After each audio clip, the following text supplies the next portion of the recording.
to locate accurate holes and make accurate holes for stud fit. Topics: How to file surfaces flat and square. Mention tap drill size for tapping hole and drill the hole. Cut M10 internal thread using tap and wrench. Fit stud in the threaded hole. Tools and equipment required. Identify the tools and equipment used in fitter section. Record the names of tools, do's and don'ts of each tool. Record the names of the industries where the fitters are employed. Common tools: steel rule, tri-square, scriber, flat file, dot punch, needle file.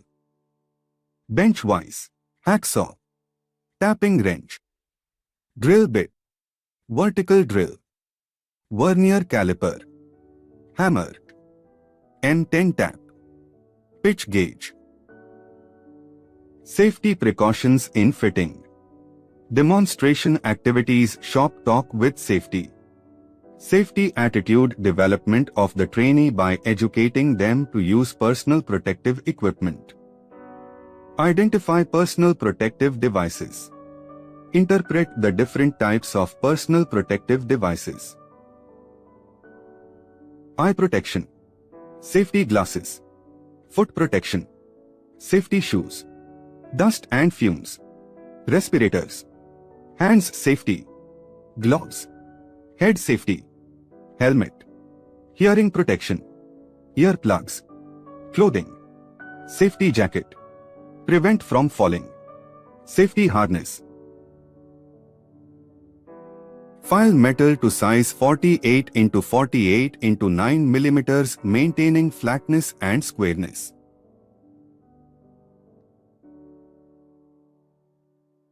Locate accurate holes and make accurate hole for stud fit. Objectives: file surfaces flat and square. Determine tap drill size for tapping hole and drill the hole.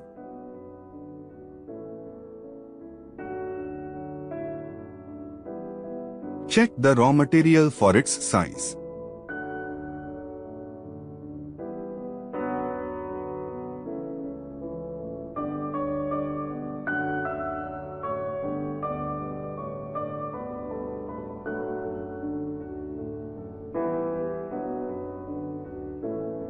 Mark the dimensions of the material using scale and scriber. Cut the required length using a hacksaw.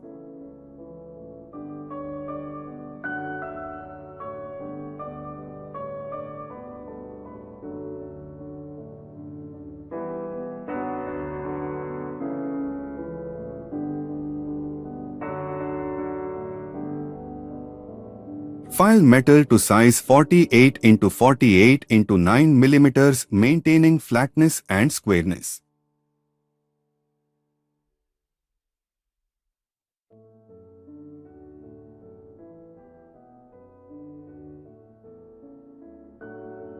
Check the size with vernier caliper.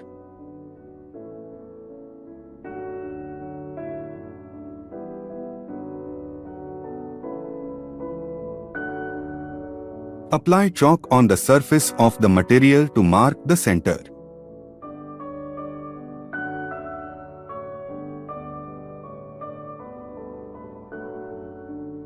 Mark drill hole at the center of the job as per drawing.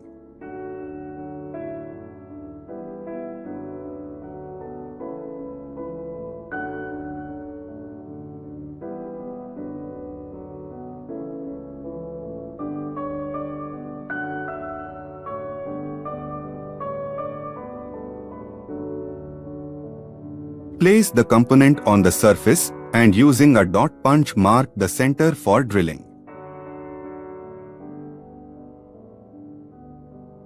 Hold job in bench vise.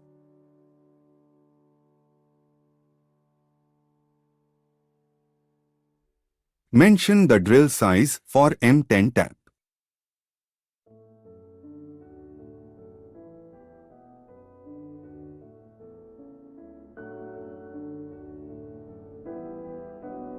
Locate accurate holes and make accurate hole for stud fit.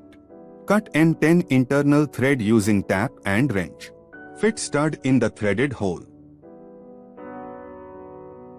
Place the component on the surface and using a dot punch mark the center for drilling.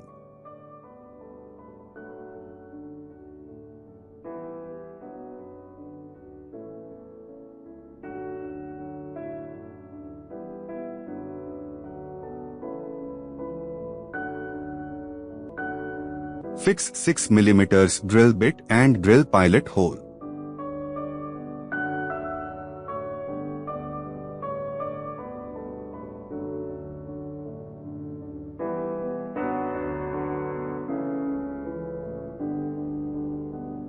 Fix 8.5 mm drill bit and drill through hole for tapping.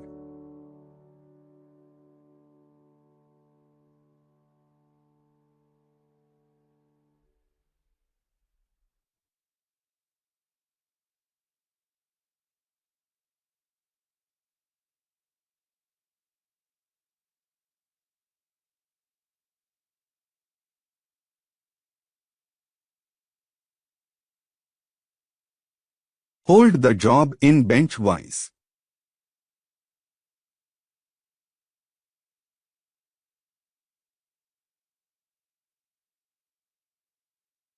Cut M10 internal thread using hand tap and tap wrench.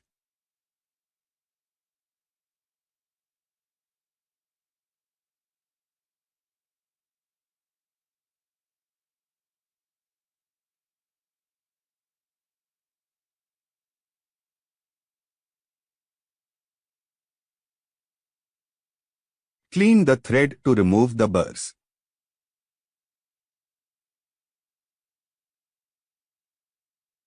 Check the thread with screw pitch gauge.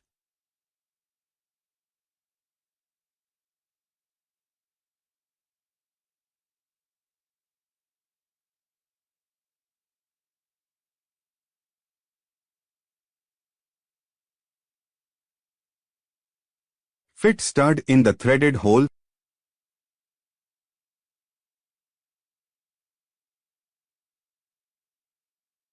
Recap. Tools and equipment required.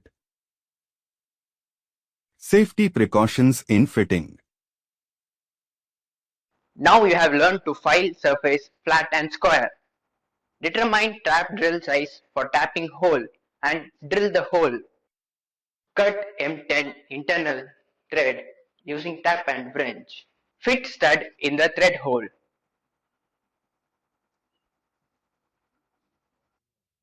Hope you had a clear understanding on this technical process. Thank you.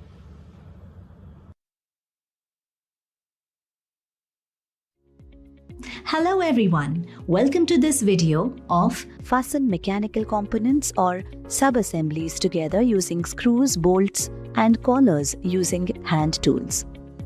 In this video, we will learn how to fasten mechanical components or sub-assemblies together using screws, bolts and collars with the help of hand tools. Drilling a through and blind hole for part 1 of the assembly. Check the raw material size. File and finish the metal to size 60 by 60 by 19 mm, maintaining parallelism and perpendicularity. Check the flatness and squareness with dry square and size with vernier caliper. Apply marking media and mark centers for drilling holes using vernier height gauge as per drawing. Punch on centers for drilling holes using center punch 90 degrees. Hold the job in drilling machine table. Make center drill in drill holes centers. Fix diameter 6 mm drill in drilling machine spindle through drill chuck and drill pilot holes for both through and blind holes.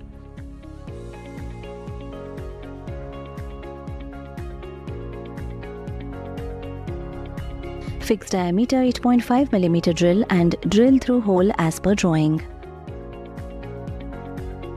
Fix diameter 10.5 mm drill and drill blind hole to the required depth of 14 mm. File and deburr in all the surfaces of the job. Cut internal thread in through hole. Fix the job in benchwise. Fix M10 first tap in tap wrench and cut internal thread in through hole. Similarly, fix M10 second tap and third tap in tap wrench one by one and cut the internal thread to form full thread. Repeat the above process to cut internal thread in other drilled through hole. Cut internal thread in blind hole. Remove metal chips, if any, from the blind hole by turning it upside down and slightly tapping it on a wooden surface. Fix the M12 first tap in tap wrench.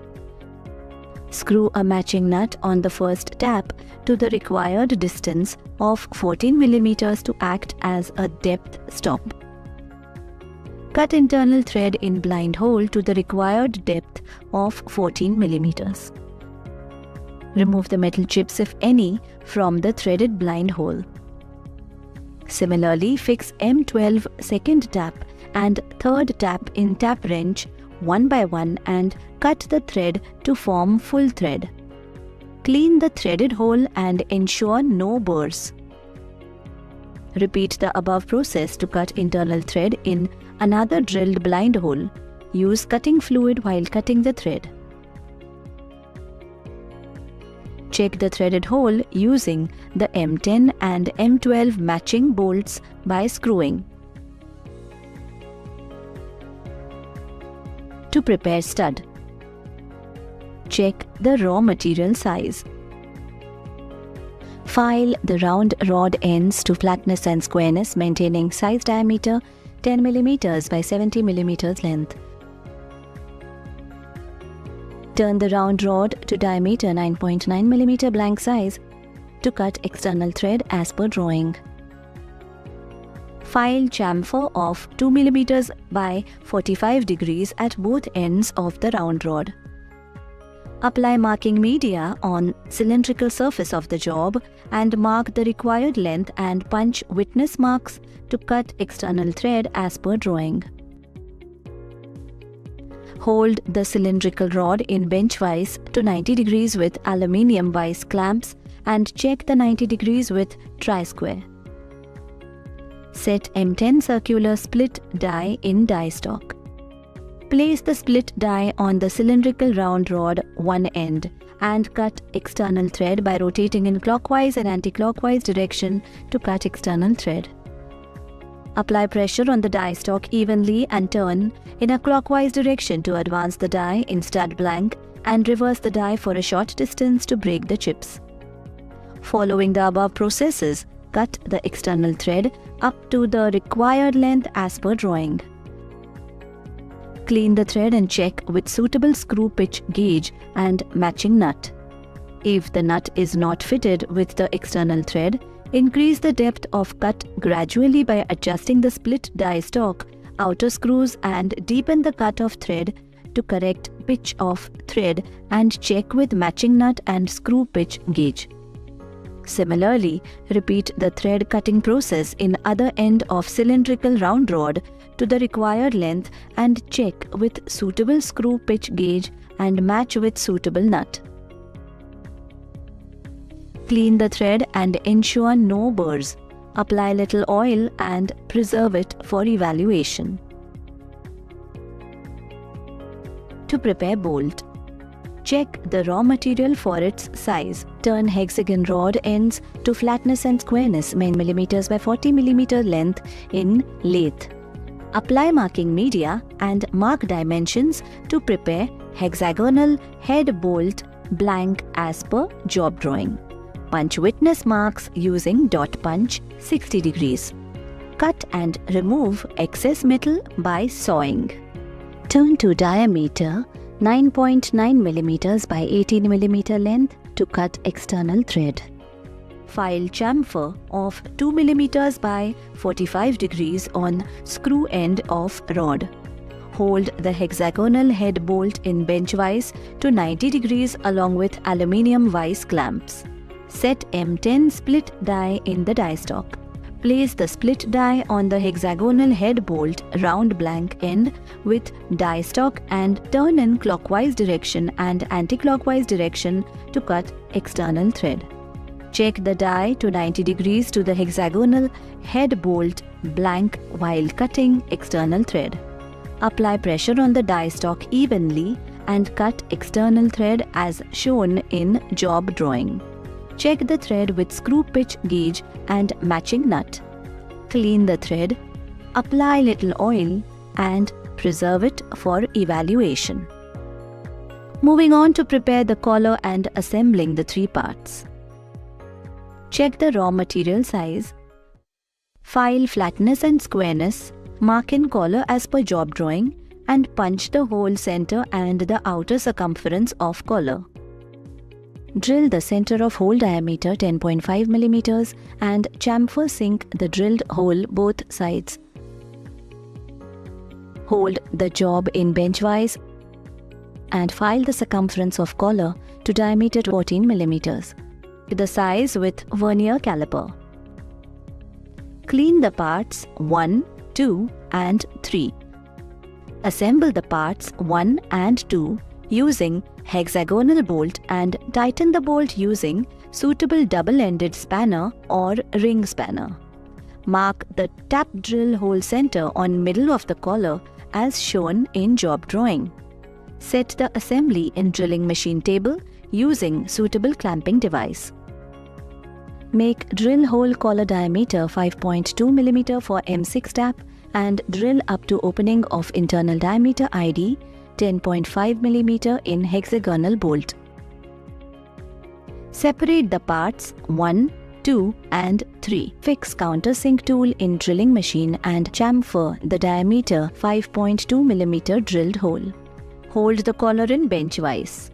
Cut M6 internal thread using hand tap and tap wrench. Reassemble the parts 1, 2 and 3 and tighten the hexagon bolt using suitable double-ended spanner or ring spanner. Screw the round head slotted screw in collar as shown in job drawing and tighten it using suitable screwdriver and complete the sub-assemblies. Apply thin coat of oil and preserve it for evaluation. In this video, we have learned to drill a through and blind hole, procedure to form internal threads with taps to standard size, to prepare fasteners like stud and bolt, assembling the mechanical components using hand tools like double-ended spanner or ring spanner. Thank you for watching. Hello everyone, welcome to this video of Make sliding fits assembly with parallel and angular their measurement. Additionally, we will learn practical skills to assemble sliding fits with parallel and angular mating surfaces. Thread is a ridge of uniform cross-section which follows the path of a helix around the cylinder or cone either externally or internally.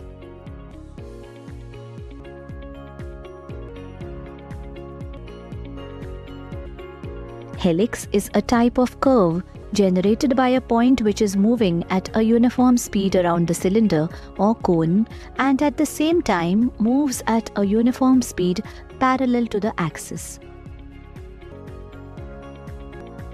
Parts of screw thread are crest, the top surface joining the two sides of a thread. Root, the bottom surface joining the two sides of adjacent threads. Flank, the surface joining the crest and the root.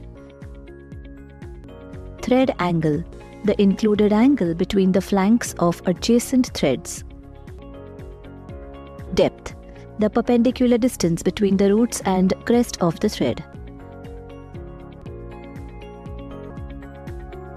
Major diameter, In the case of external threads, it is the diameter of the blank on which the threads are cut, and in the case of internal threads, it is the largest diameter after the threads is cut that are known as the major diameter. This is the diameter by which the sizes of screws are stated. For external threads, the minor diameter is the smallest diameter after cutting the full thread. In the case of internal threads, it is the diameter of the hole drilled for forming the thread, which is the minor diameter. Pitch diameter, effective diameter. The diameter of the thread at which the thread thickness is equal to 1/2 of the pitch. Pitch. It is the distance from a point on one thread to a corresponding point on the adjacent thread measured parallel to the axis. Lead. Lead is the distance of a threaded component moves along the matching component during one complete revolution. For a single start thread, the lead is equal to the pitch. Helix angle. The angle of inclination of the thread to the imaginary perpendicular line. Hand. The direction in which the thread is turned to advance. A right-hand thread is turned clockwise to advance, while a left-hand thread is turned anti-clockwise. The different types of threads are: square thread. In this thread, the flanks are perpendicular to the axis of the thread. Square threads are used for transmitting motion or power. For example, screw jack, vice handles, cross slide, compound slide, and activating screwed shafts. Trapezoidal threads. These threads have a profile which is neither square nor V thread form and have a form of trapezoid. The different forms of trapezoidal threads are: this is very similar to the ordinary micrometer in construction, but has facilities to change the anvils. The anvils are replaceable and are changed according to the profile and pitch of the different systems of threads. Moving on to make sliding fit assembly with parallel and angular mating surface.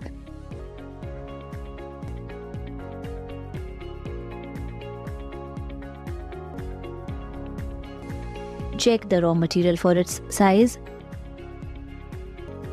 File the materials for part 1, 2, 3 and 4 to overall sizes, maintaining the accuracy of plus or minus 0.04 millimeters. Apply marking media on part 2, 3 and 4 and mark linear dimensional lines with vernier height gauge and angular lines with vernier bevel protector. Punch witness marks on part 2, 3 and 4. Punch on drill hole marks for dowel pins and countersink screws assembly using center punch. Cut and remove the excess metal from part 2, 3 and 4 and file to size and shape as per job drawing, and check the size with vernier caliper and angles with vernier bevel protractor. Assemble and clamp part 1, 2 and 3 together on a drilling machine table with parallel clamps. Fix diameter 3.8 mm drill in drilling machine spindle through drill chuck and drill through holes for dowel pin assembly. Fix diameter 4 mm hand reamer with tap wrench and ream the drilled hole to fix diameter 4 mm dowel pins without disturbing the assembly setting. Clean the reamed hole with soft cloth and insert diameter 4 mm dowel pin. Similarly, drill holes for other dowel pins one by one and ream drilled holes to fix diameter 4 mm 3 dowel pins one by one without disturbing the assembly setting. Determine tap drill size for M4 internal thread. Fix diameter 3.3 mm drill in drilling machine spindle through drill chuck and drill 2 holes as shown in job drawing. Separate the assembly part 1, 2, 3 and 4. Fix countersink tool in drilling machine and chamfer in both ends of drilled holes to cut internal thread in part 1. Hold the part 1 in bench vise and cut internal thread using M4 tap and tap wrench. Fix countersink tool and countersink the drilled holes in part 2 and 3 to seat the countersink head screws and drill a clearance hole for M4 countersink screws. Finish file on part 1, 2, 3, 4 and remove burrs in all corners of the job and assemble the parts all together using double pins countersink screws.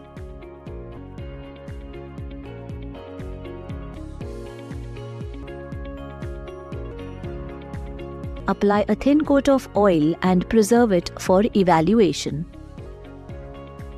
In this video, we have learned the screw threads, their types and measurement, practical skills to assemble sliding fit with parallel and angular meeting surfaces. Thank you for watching. Hello everyone, welcome to this video of simple repair work and assembly of machine parts from blueprints. Maintenance of machine involves regular servicing of equipment, routine checks, repair work, and replacement of worn or non-functional parts. In this video, we will understand the basic maintenance concepts like total productive maintenance, autonomous maintenance, and identification of defects in a lathe tailstock. Total Productive Maintenance or TPM aims to maximize overall equipment effectiveness, establishes a complete system of productive maintenance for the machines or equipment's entire lifespan, is implemented by various departments: engineering, operations, maintenance, quality, and administration. TPM can be considered as the medical science of machines. TPM involves every single employee from top management to all the operators on the shop floor. TPM raises and implements productive maintenance based on autonomous small group activities. TPM is a maintenance program which involves a newly defined concept for maintaining plant and equipment. The goal of TPM is to an extent increase production while at the same time increasing employee morale and job satisfaction.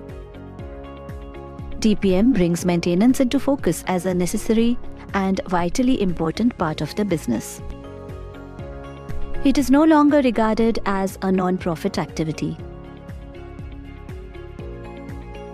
Regular maintenance will minimize downtime of the machines and maximize production. The goal of TPM is to stop the emergency and unscheduled maintenance. Form different teams to reduce defects and self-maintenance. Advantages of TPM: avoids wastage in quickly changing economic environment,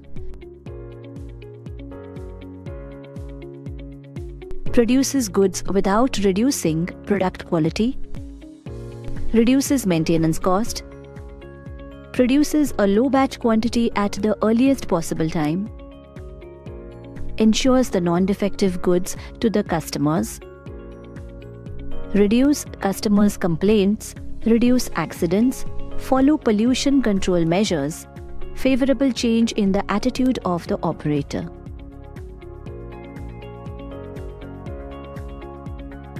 Autonomous maintenance is a maintenance approach for routine maintenance tasks to keep the equipment in good condition and prevent breakdowns. Let us see the step-by-step improvement process and understand the equipment functions and safety risks. The 7 steps of autonomous maintenance. Initial cleaning, Initial inspection and registration. Detect problem of the lives and restore the original state. Start managing the line autonomously. Create and perform temporary cleaning or lubrication. Source of contamination and hard-to-reach areas. Solve by cleaning, inspection and lubrication. Standard of cleaning and lubrication. Develop tentative standards for cleaning, lubrication and inspection. General inspection. Provide training on their equipment, products, materials and inspection skills.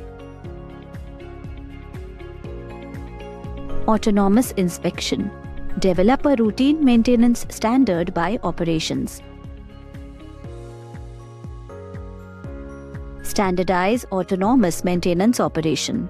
Standardize routine operation related to workplace management such as quality inspection of products, life cycle of jigs, tools, setup operation and safety. Autonomous management. Autonomous team working. Tailstock.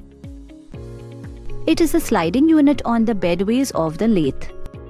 It is mounted on the right-hand side of the lathe. It is made in two parts, namely the base and the body.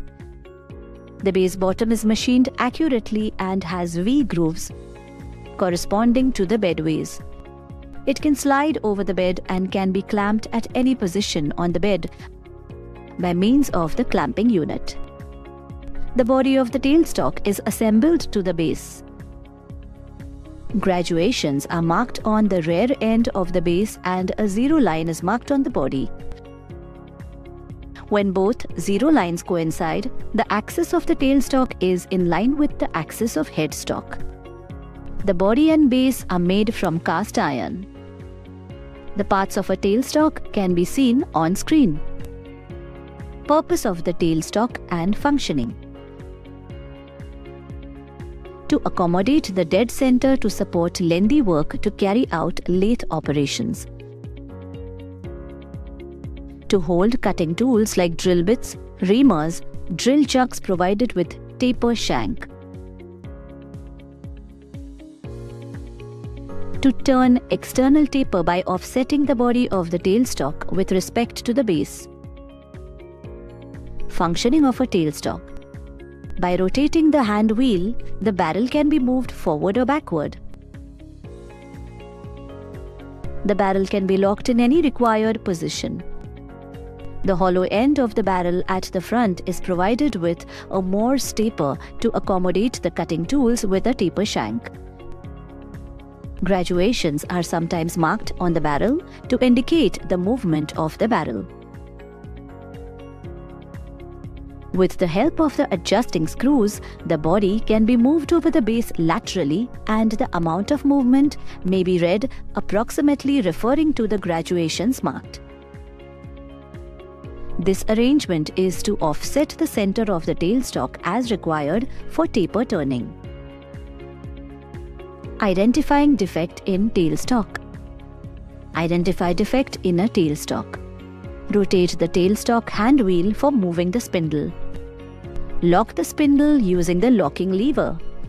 Rotate the tailstock hand wheel and check the spindle movements and locking position.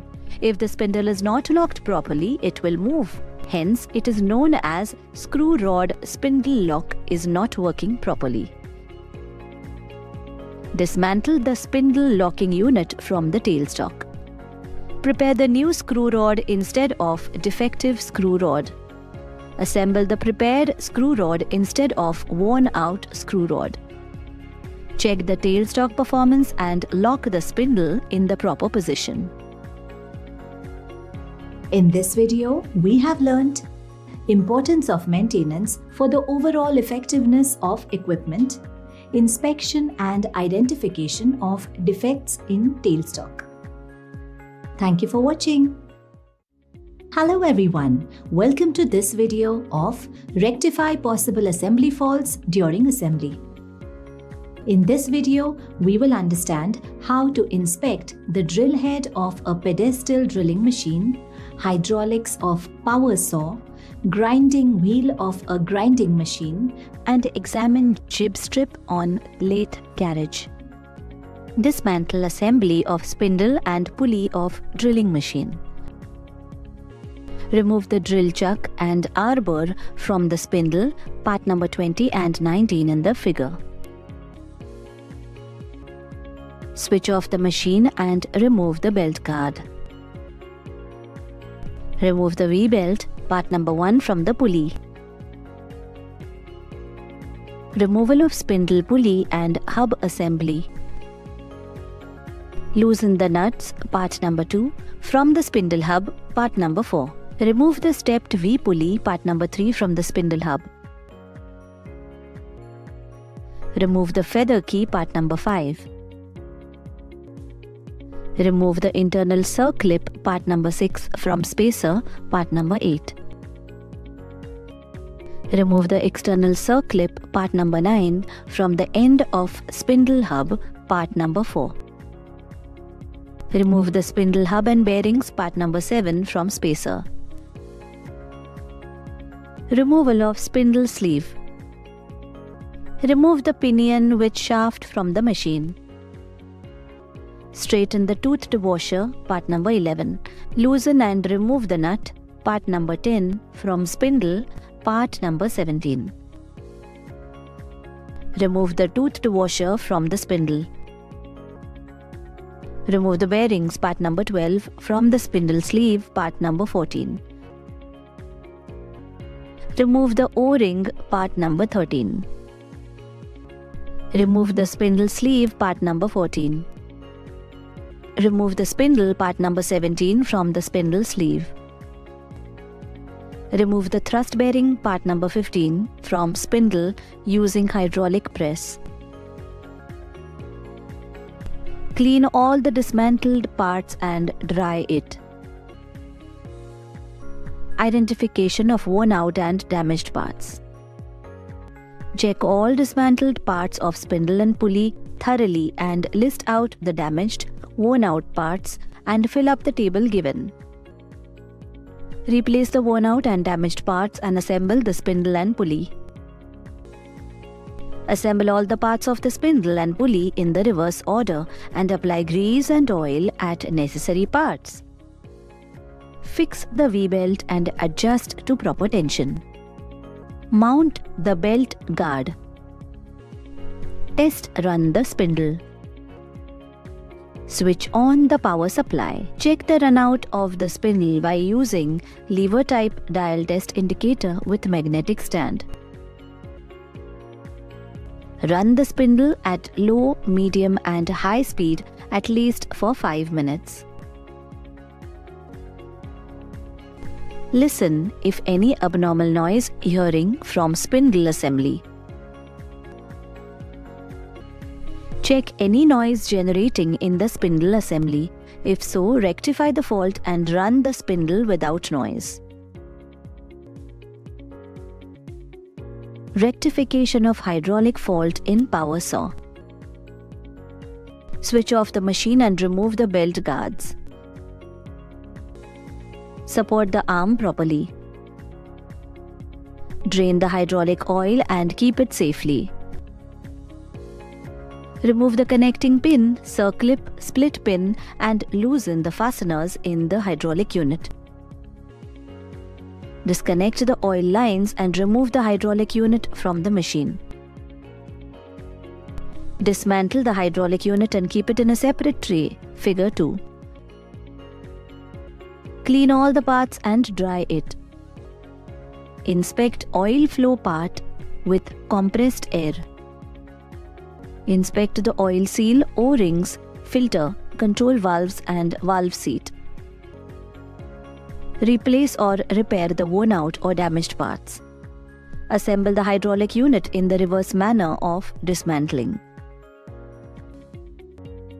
Fix unit to the machine.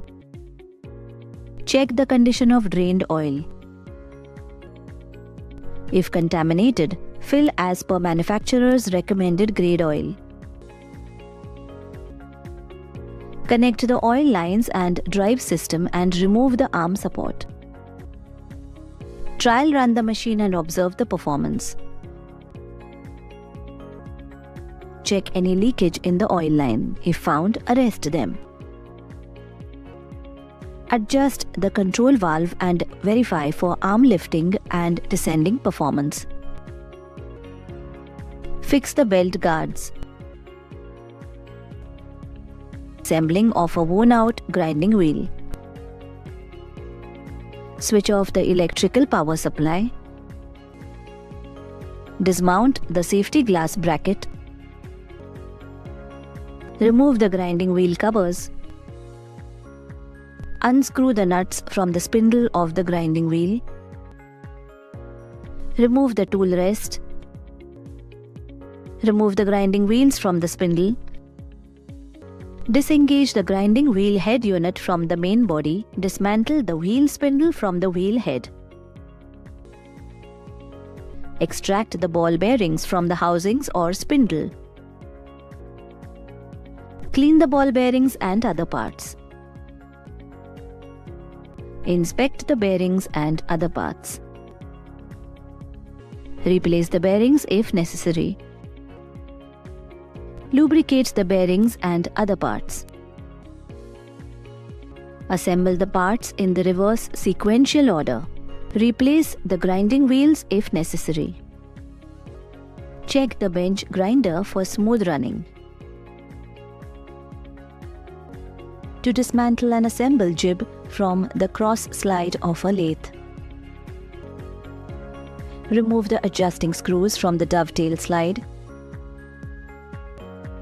Dismantle the jib from the cross slide. Clean the slide surfaces. Check and inspect all the parts. Damaged parts of jib strip and adjustment screws should be replaced. Lubricate the slide ways. Assemble the jib and check the jib seating. If found any defects, rectify it.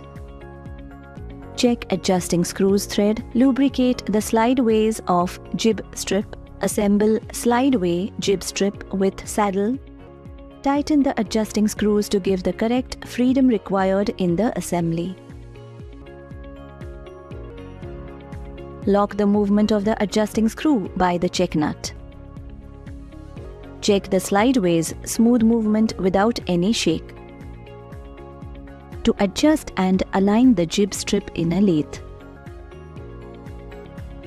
Loosen the lock nuts. Remove the set screws. Pull the jib out. Clean all the parts. Check the straightness of the jib using Prussian blue. Scrape the jib to get even surface to prevent stick-slip motion of the cross slide. Lubricate all the parts. Assemble the jib into the dovetail slide and position it. Adjust the screws and eliminate the clearance between the slides for getting the correct freedom required in the assembly.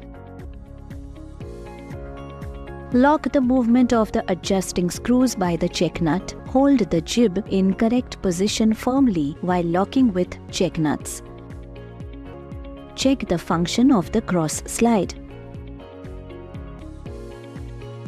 In this video, we have learned to dismantle the spindle and spindle pulley from drilling head, clean and inspect the parts for wear and damage, assemble the spindle and spindle pulley and check for proper function, rectify the hydraulic faults in power saw, dismantle and assemble the worn-out grinding wheel, Dismantle and assemble the jib from the cross slide of lathe.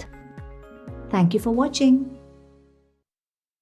Hello everyone, welcome to this video of Perform the routine maintenance with checklist.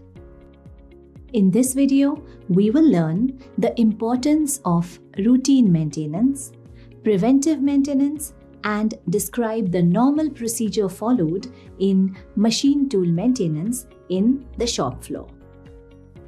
In order to get trouble-free service from productive equipment, it is necessary to carry out these following activities: lubrication, periodic inspection, adjustments of various parts, cleaning.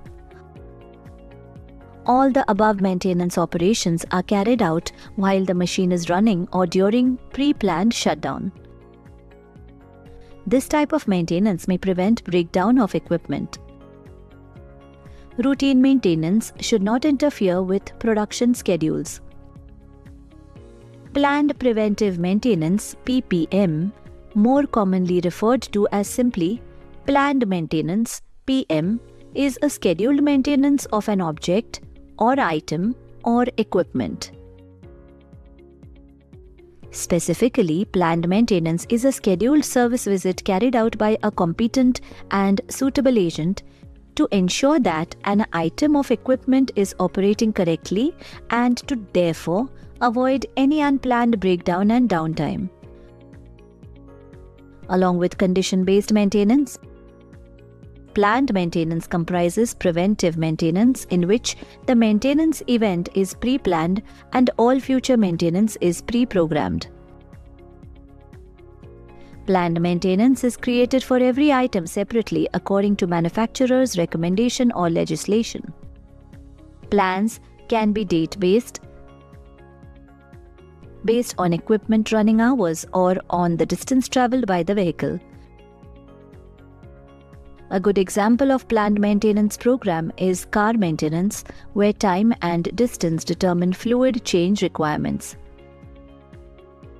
A good example of condition-based maintenance is the oil pressure warning light that provides notification that you should stop the vehicle because engine lubrication has stopped and failure will occur. Advantages. Planned maintenance has some advantages over condition-based maintenance (CBM), such as easier planning of maintenance and ordering spares. Costs are distributed more evenly. No initial costs for instruments used for supervision of equipment.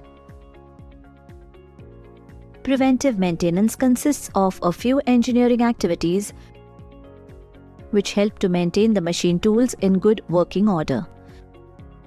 The basic activities of preventive maintenance are the periodic inspection of machines and equipment to uncover conditions leading to production breakdowns or harmful depreciation, upkeep of machines and equipment to avoid such conditions or to adjust, repair or replace them while they are still in the initial stages. Advantages of preventive maintenance system: less downtime in production, improves quantity and quality of product, standby equipment is not needed, which saves capital investment, lower unit cost of manufacture, reduces major and repetitive repairs of machines. PM helps in prolonging the life of the machines and reduction in unexpected breakdowns.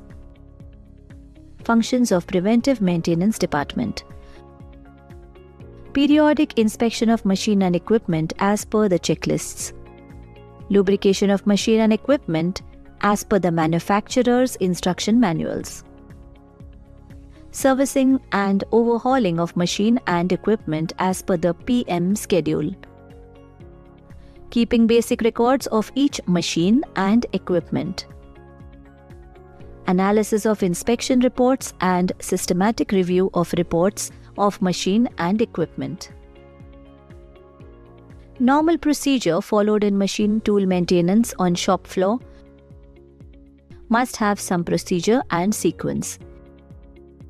If maintenance is followed without any procedure, there will be time loss and the machine and equipment could not be ready in time. The procedure guides the maintenance people how to start, execute, where to inspect, and how to complete the maintenance on time. The maintenance is carried out with the following procedure. Initial cleanup. Main machine, connected accessories, lubrication system, panels, and adjacent parts are to be cleaned first. Identification of fault. The fault of the machine is to be identified by visual inspection. Dismantling. The fault area is dismantled with reference to the manual, and all the spares are kept separate in a tray and preserved safely. Inspection. All the dismantled parts such as gear, bearing, shaft, key, etc. are cleaned and inspected for damages. Such damages or breakage is recorded in the maintenance checklist. Identification of cause for defect. The defect in spare parts is thoroughly examined and analyzed. The cause for damage has to be rectified. Inspection and replacement or repair of spares. The damaged or broken spares are repaired and the same is inspected to the standards. Reassembling. The next course of action is assembling the parts in reverse manner of dismantled order. Trial run. After completion of assembly, electrical connections are to be given. Run the machine manually and lubricate accordingly. Finally, the machine should have a trial run for some time and be observed for any unusual sound. Inspection with standards. The machine is finally checked or inspected for geometric accuracy, safety hazards, etc. according to the manufacturer's standards. Maintaining records. All the activities related to faults, spares changed, etc. to be recorded in the inspection report or maintenance record or machine history cards suitably for future reference. Inspect the following items of center lathe as per the given checklist and tick it in appropriate column. Check and adjust the tension of the belt. Bearing sound. Check the movement of the carriage of the lathe. Working in all speeds. Run the machine on different spindle speeds and check the speed. Working in all feeds. Engage the power feed and check the longitudinal and transverse feed movements. Check the function of driving clutch by operating the clutch lever. Tailstock's parallel movement. Check braking system. The movement of the cross slide and the compound slide. Check the oil level or coolant level and the functioning of the lubricating or coolant pump. Electrical controls. Check the safety guards and ensure that they are in position. In this video, we have learned the basic function of the maintenance department is the upkeep of the machines and equipment in good operating condition. Machines must be handled and maintained carefully in order to give good and long service. Conduct periodic inspection of machines and equipment as per the checklist. Thank you for watching. Hello everyone, welcome to this video of Monitor Machine as per Routine Checklist. The machine tools are of high precision and are sensitive and expensive. They must be handled and maintained carefully in order to give good and long service. In this video, we will inspect various lathe machine tool parts, understand lubrication, and operate and check the movements of the machine parts before machining. A lathe is a machine tool that rotates a workpiece about an axis of rotation to perform various operations such as cutting, sanding, knurling, drilling, deformation, facing, and turning with tools that are applied to the workpiece to create an object with symmetry about that axis. A lathe should have provision to hold the cutting tool and feed it against the direction of rotation, to have paths fixed and sliding to get a relative movement of the cutting tool with respect to the rotation, of the work to have accessories and attachments for performing different operations. Let us now understand the various parts of lathe. Lathe bed. The lathe bed generally consists of a single casting. In larger machines, the bed may be in 2 or more sections accurately assembled. Web bracings are employed to increase the rigidity. For absorbing shock and vibration, the beds are made heavy. The bedways are of 3 types: flat bedway, V bedway, combination bedway. Headstock. The headstock contains the motor, spindle, gears and controls for the rest of the lathe. Spindle and spindle nose. The spindle is the primary rotating element of the lathe. The spindle nose is the attachment point for a variety of work holding. There are a variety of spindle standards and sizes. Chuck. Chucks are a convenient way to hold workpieces on the lathe. A 3-jaw scroll chuck is installed on the spindle nose. Power switch. On some lathes, the power to turn the spindle on is located on the headstock. On other lathes, it may be a lever on the apron of the carriage.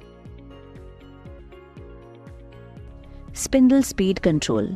On many lathes, the spindle speed is controlled by selecting a combination of gear ratios. On others, the spindle may be controlled mechanically by devices such as continuously variable speed units or electrically by variable frequency drives.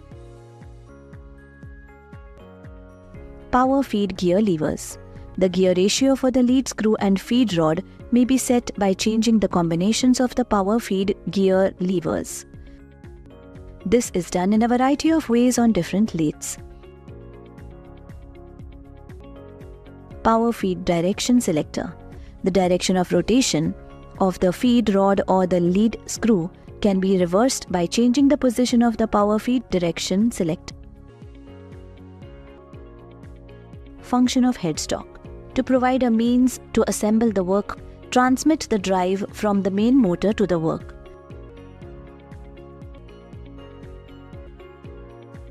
To accommodate shafts, gears and levers for a wide range of varying work speeds. To ensure arrangement for lubricating the gears, shafts and bearings. Carriage. Carriage is the feature of a lathe that provides the method of holding and moving the cutting tool. It can be locked at any desired position on the lathe bed. It consists of 2 major parts, namely apron and saddle. Apron. The apron is the structure is located on the front face of the carriage. The apron is responsible for receiving power from the lead screw or the feed rod and transferring it to power either the carriage itself or the cross slide. The main parts of an apron are traversing hand wheel, feed lever, feed selector, lead screw engagement lever. Saddle. It is a H-shaped casting having V-guide grooves at the bottom face corresponding to the lathe bed ways for mounting on the lathe bed and for sliding. It supports the cross slide, which in turn supports the compound rest and the tool holder. Parts of a saddle. Cross slide. The cross slide is mounted on the top of the saddle and it provides cross movement for the tool. This is fitted at right angles to the bed and is moved by means of a screwed spindle fitted with a handle. A graduated collar mounted on the screw rod along with the hand wheel helps to set the fine movements of the cross slide. Compound rest. The compound rest is fitted on the top and to the front of the cross slide. The compound rest can be swiveled horizontally through 360 degrees. Top slide. The top slide is fitted on the top of the compound rest. It supports the tool post which holds the cutting tool. The top slide provides a limited horizontal movement for the cutting tool. By swiveling the compound rest, the top slide can be set at an angle to the cross slide. Usually the compound rest is set in such a way that the top slide is at right angles to the cross slide. Cutting speed. Cutting speed is the speed at which the cutting edge passes over the material, and it is expressed in meters per minute. Feed. The feet of the tool is the distance it moves along the work for each revolution of the work, and it is expressed in millimeters per revolution. The factors governing the feet are tool geometry, surface finish required on work, rigidity of the tool, coolants, cutting fluids, are essential in most metal cutting operations as they play an important role in reducing the wear of cutting tools. The following are the main purposes of cutting fluids or lubricants. To cool the cutting tool and the workpiece as heat is generated during cutting operation because of friction between the tool and the workpiece. To cool the cutting edge of the tool and to prevent any wear on the tool. To prevent the formation of chip welding. To give a good cutting efficiency to the tool. To give a good surface finish on the job. To act as a lubricant for the tool and the machine. Now let us monitor the lathe machine as per routine checklist.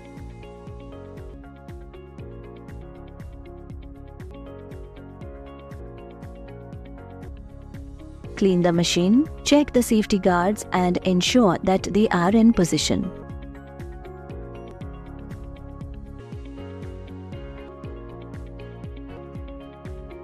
Check the tension of belt. Check the free movement of carriage, tailstock of the lathe.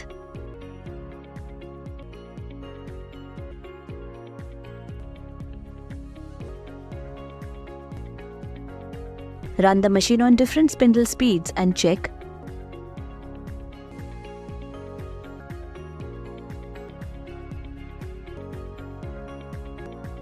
engage the power feed and check the longitudinal and transverse feed movements.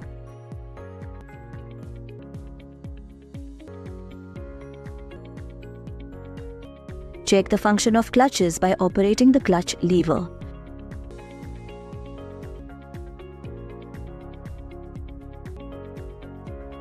Check the movement of cross slide and the compound slide.